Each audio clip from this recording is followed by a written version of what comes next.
definitely adds more strength, muscle mass and stuff like that. I think every pitcher wants to I want to throw harder and stuff. So I guess that's always a big thing in off-season planning for pitchers. But kind of cleaning up just mechanics and stuff, some deficiencies that could lead to injuries. So we really want to just make sure we kind of iron those things out.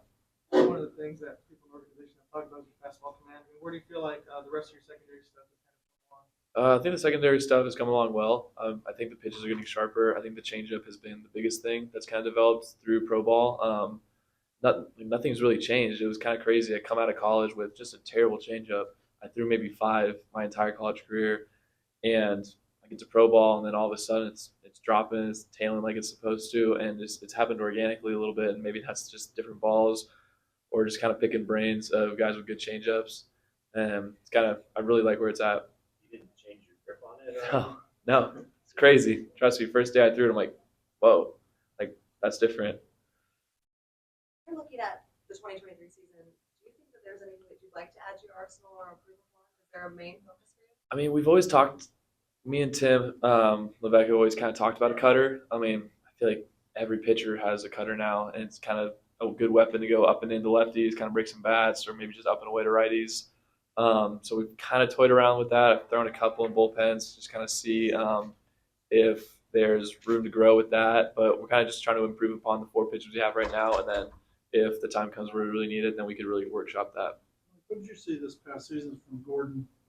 He's a guy who made similar strides like you. His final game, he took that perfect game into like sixth, seventh inning. What did you see from him? I mean, it was an absolute blast to watch him pitch. I mean, I think I told I think one of you two in Springfield. It was like, how is this guy not a first rounder when we drafted him? It was this absolute steal of the draft, and for him to be that pitcher, kind of going up with me, it's kind of like iron sharpens iron, and just seeing him pitch and just kind of just motivating each other, I think, and like with the changeup, just kind of seeing how he throws his changeup, kind of just improving myself while watching him just go about his business.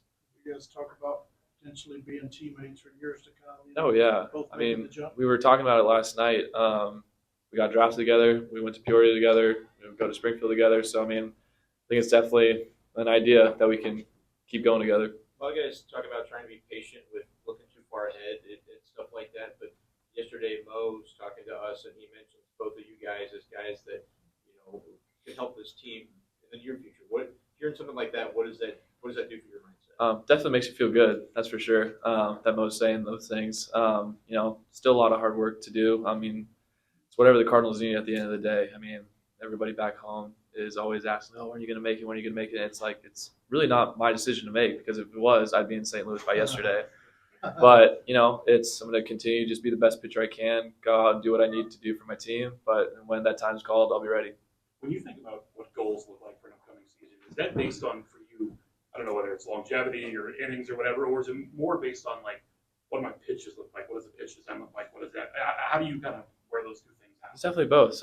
It's definitely both. I mean, I'm a biggest critic. I mean, if I don't have a good game, I'll be the biggest critic in the room. I'll tell you I suck. But I think for longevity, innings pitched, I had 144, I think, last year. I want to kind of increase those because I want to be a big league starter. And then I want to improve the secondary stuff. I want it to get to a big league level. There's still a long way to go with that. So I think, as I go on minor leagues and stuff like that, picking the brains of the big leaguers in spring training, I think will help hand in hand. Even in like the short span of your career so far, have you seen changes in sort of like the data literacy among pitchers, players, and the way that stuff is integrated now? Like new school Just kind more of thing. like there probably are more guys now who can pick up the iPad and read this stuff up Yeah. and have better knowledge. Totally. I mean, I went to UC Santa Barbara, and Coach Checketts over there kind of hammered that home initially. In my freshman year, I was getting really upset with it because I didn't know how to read it. And he was like, "Oh, we need to do this, we need to do that." And I thought I was pitching well. I thought I was throwing strikes. My fastball and my slider were good, I thought. And it took me a little bit of an adjustment to kind of let that improve my game as well. So I think it can go hand in hand with pitching. I don't let it kind of run the way I pitch, but I definitely see the positivity in it. You mentioned improving your secondaries. What about your fastball? Is there anything there potential ahead in terms of gaining velocity? Oh, absolutely. I mean, gaining velocity, we also want to add more sink to it. I throw a sinker.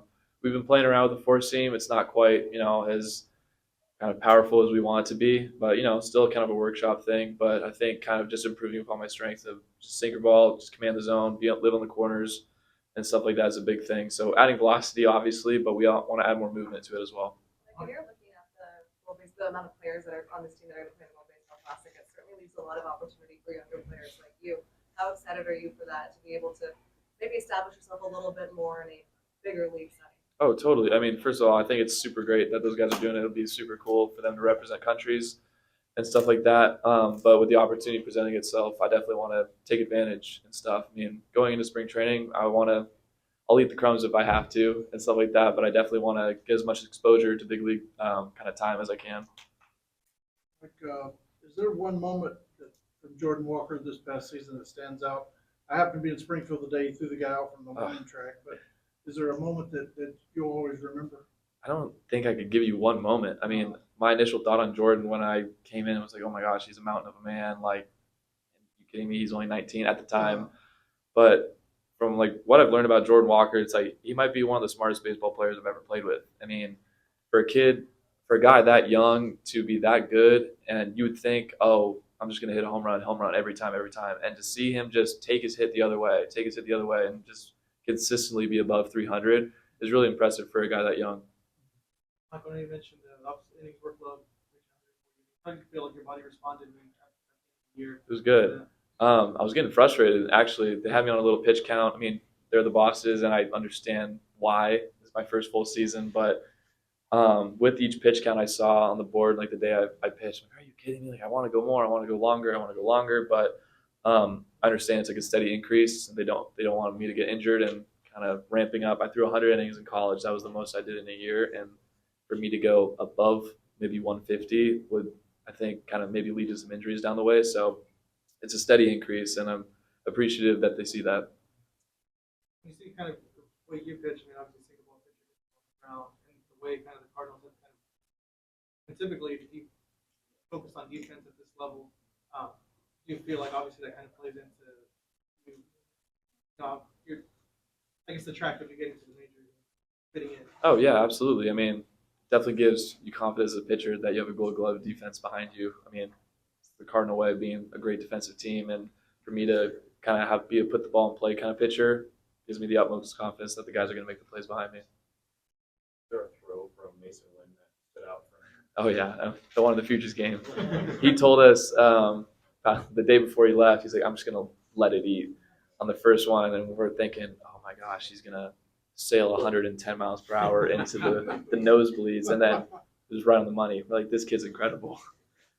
Do you have any comments on the Chargers team? No comment, Katie.